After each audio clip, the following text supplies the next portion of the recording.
Hi everyone! We went to the old Sturbridge village and we saw many cool things that were from the 18th century and used in their daily life. So here, we are at the Friends Meeting House where everyone gathers around.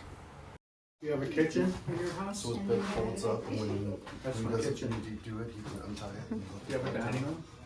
Yeah. This is my dining room. You have a bedroom?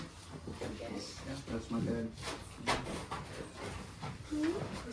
I'll bet you don't have a dance floor in your house. Here he's explaining how the old houses look like. This is the cattle barn. Above they store haystacks and below there's cattle. This is where they live.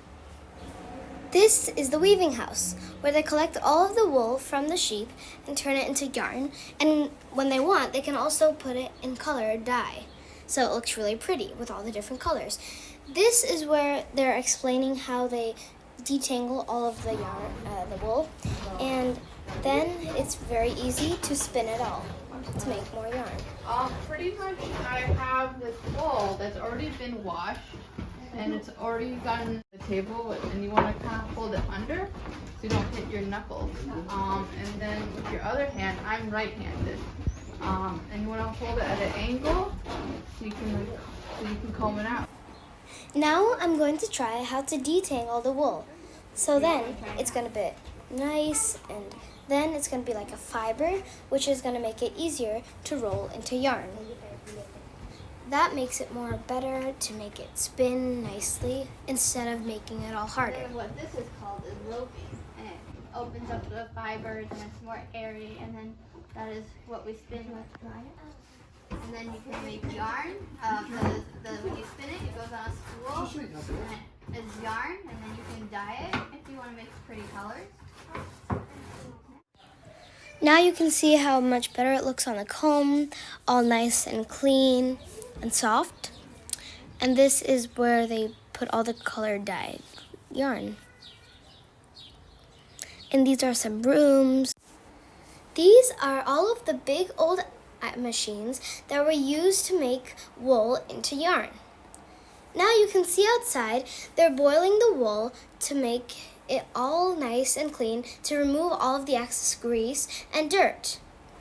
It's hard to believe, but this is all of the wool from one sheep. So here she's explaining how they make wool into yarn before boiling the wool and after. Did you know they use natural colors like green leaves, berries, and even beetles just to dye the yarn into many natural colors? As you can see on the other side, there are lots of different colors of yarn. This is the model house. You can see all the rooms and you can see the fireplace inside. Then we're going into like a bedroom so you can see how fancy the beds look and the chairs. This is like the living room, so you can see the couch and the little stools. They have like pictures on the walls and the clocks. And another bedroom. And then you can see all of the fancy old-styled crockery units. So you can see all the pottery. So this is the kitchen. And then we're going back outside.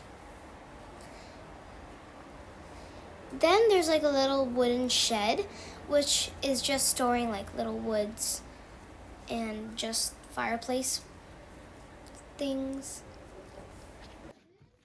Another shed where it has lots of tools that they used in the olden days. So these were used for farming, for a kitchen, maybe even for like shoveling outside. And here, this is where like the butter for home.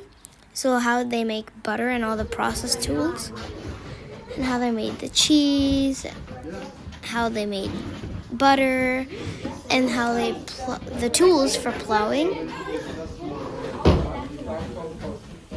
And here's the toil for soiling. So there's lots of many different tools that they used. But nowadays, we have more advanced. But back then, they had to work really hard and use more of a harder tools.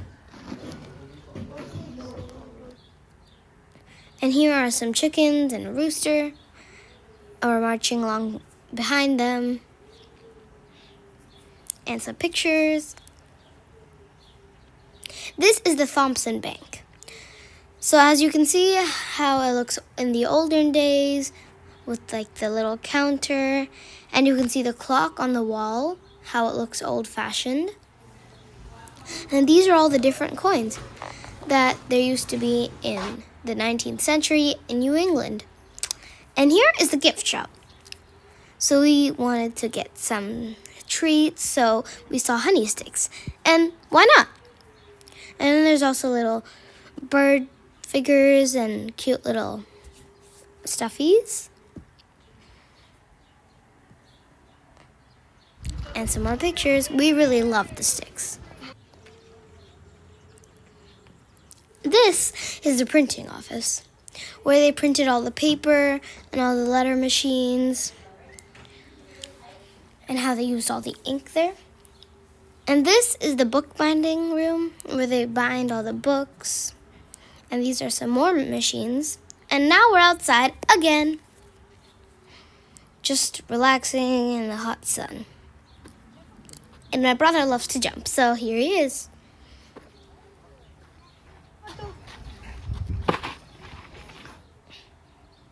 This is the glass house, and look at all of the amazing glass they had. Well, it's hard to believe that this wasn't made with all of the advanced machines we have now. They had like smaller tools. They had to use like little shovels and pans and all that. While we have more advanced tools nowadays. Those are mirror images and more cases. Those are 3 different types of glass, and these is the process of the glass making methods. So how it shows the different tools. So here there's more glass structures, some more pretty ways of how we did it. And these is like eyesight little glasses, and this is vanity cases. This is how they made the glass, a little video. And now we went back outside. And this is the play area. My brother's having fun in the little house or the shed. And then there's a little tunnel with a nice little slide. And here is the school, how it looked in the older days. There's a little podium for the teachers and little desks.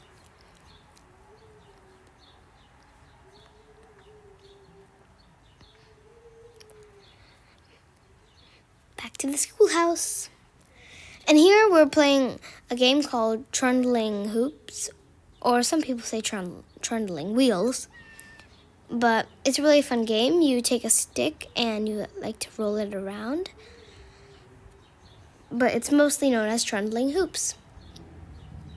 And some more pictures.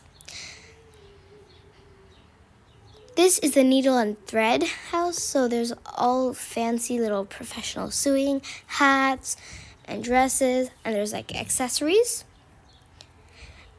And then it's hard to believe, but what you see there is a washing machine, that little bucket over there. Then there's a needle and thread, like clothing services, and how you can see different clothing for different people. And this is the llama. And sometimes they take wool from a llama too. And these are secret boxes. So as you can see, that's a book, but when you lift the lid, it's actually a box. And there's a sliding lid box. There's baskets and bags. So that was the storage.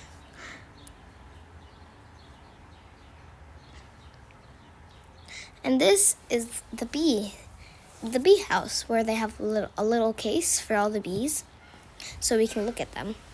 And these are all the bee products, how it looks honey and the beeswax, propolis, all of that. And then the bee equipment and how the dresses look, what they use. And this is how you know which bee is what. So maybe you want to know what the queen bee looks like, or the life cycle. Now it's finally time for lunch.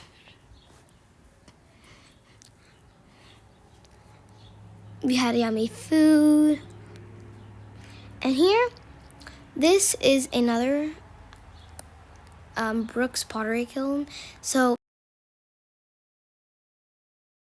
all it is it's a mixture of ingredients. They take specific ingredients, they melt them into a puddle, and then powderize them. Things like aluminum oxide, silicon oxide, borate is what we use as a flux nowadays. But this frit you buy powdered, and that's what you use as the basis for your glaze. The reason they powderize them, they don't dissolve in the water. So you can get a much more consistent basis for your glaze every time you do it. It takes some of the guesswork out of, if you pick a rock out of the ground, you can't guarantee that. So he was making a candle holder, and you can see all of the cool pots they have, and they made. And then over here, kind of around the top. You can see on the side, and behind him there's like shelves and shelves of beautiful pottery. So you can see how he makes it with different tools. That's wood. And then you can see the pigs. You can see how much they love mud. Very cute, right? Then we're walking along.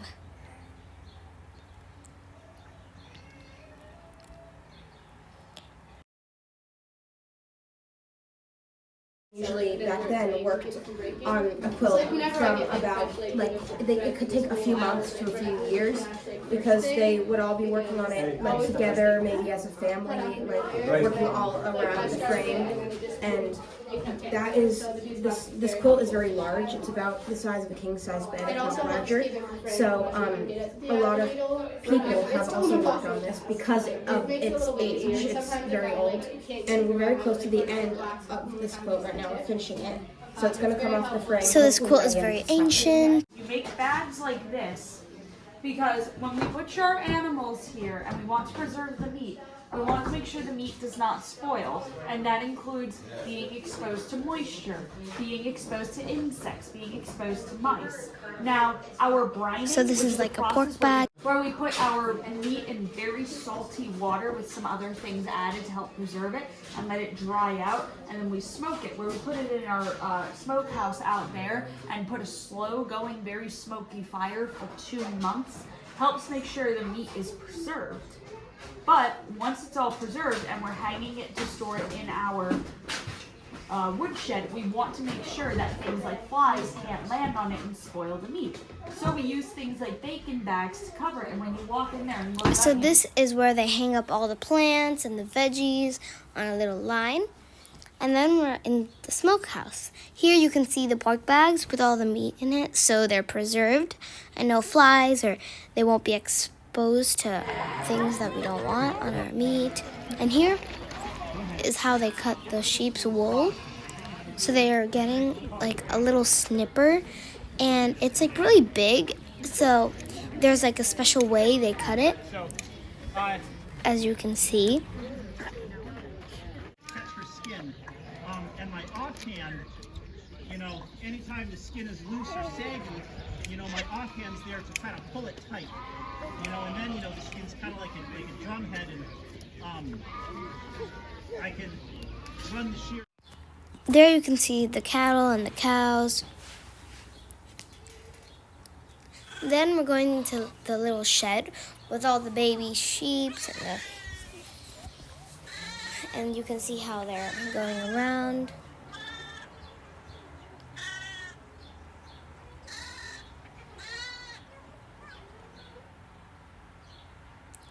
This is where they store all of the hay stacks. So this is like a big barn. So they also store wood here, little wagons, and they also have small little chicken coops. As you can see, there's one behind the wall on the other side. And then this is where they carve barrels out of wood. Really get totally tight, a little bit of soaking of the wood. So having liquid in there will swell the wood, of course, and that helps get it completely tight. Can't rely too much on that, but it's kind of the icing on the cake. So now you can see all the different barrels they use. Some of them are used for storing wood. Some of them are for like apple ciders or storing apples or different things, like milk barrels too. And these are some cows. We're trying to feed them, and we're just watching them. This is where they make lots of different iron tools, like rakes or hammers. Yeah.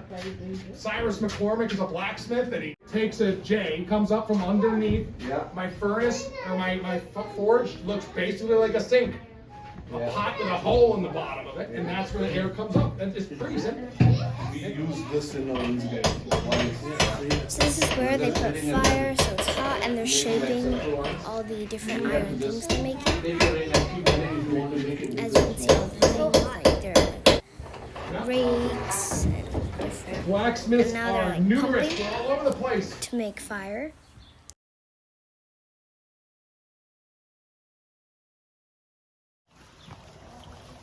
In here, we came down to a river. Just having fun, looking at cold water. And here, this is a floor mill, and like the turbines run. And then we went back to the river to have some more fun, and we took some amazing pictures. And the water was really nice and cold on a really hot day.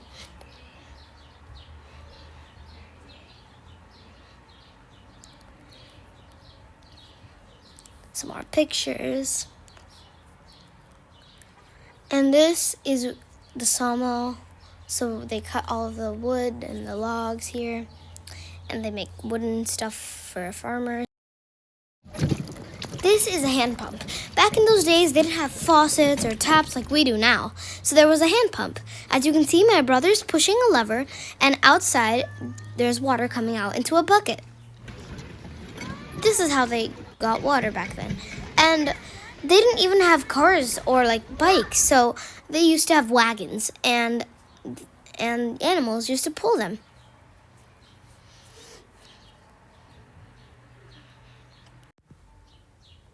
So here there's lots of things, and he's showing how he's making it out of steel. So he's making cups and kettles, so you can see how he's doing it.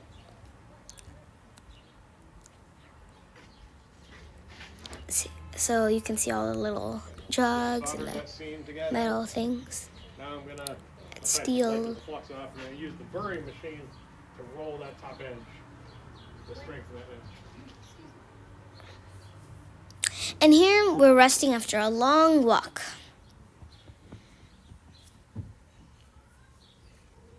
This is the townhouse. So you can see all the different rooms. And did you notice how fancy all of the cups and the plates look like? They have these really pretty designs on them. And you can see how pretty the curtains look. Now you can see how fancy the beds look with the curtains on them. And now we're reading what they're all about. And then we're going down the stairs. Here is another room where they have little utensils for the kitchen. And this is the law of attorney's office. You can see they have feathered quills and ink back then. So they never actually had pens. This is kind of like a store, like Walmart or Target. They have many different things in one place, like shoes, threads, fabrics, and many accessories like combs and fans. Even jewelry like beads. But they never had brands or fixed prices. For example, the prices used to change from week to week, so in the newspaper they used to put little ads. Then, on the shelf we have fancy little crockery items, and so they used to sell those, like utensils. And then in the back they have pottery items and jugs, but they also have wooden barrels and baskets.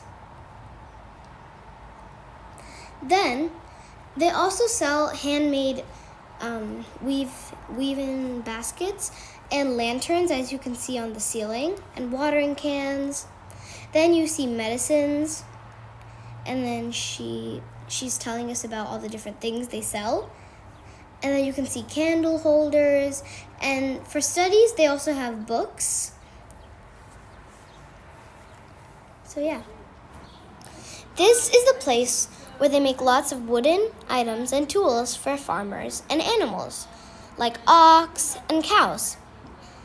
They also make home furniture, like drawers, stools, chairs, and tables. And you can also see hung on the wall that there's also wagon wheels, and you can see on the chairs and little tables that there's rolling pins and kitchen utensils too. So there's lots of wooden things that they make. Then we went to a church to see what it looks like inside back then. Then we tried out a game called Flying Hoops. You take 2 sticks and cross them over while you have a ring, and then you fling them to the opposite sides, and then the ring flies above. Then the next person tries to catch it. It was really fun to play. So that's how we ended our special hot sunny day. Then we even got to go for ice cream. And that was the best day ever.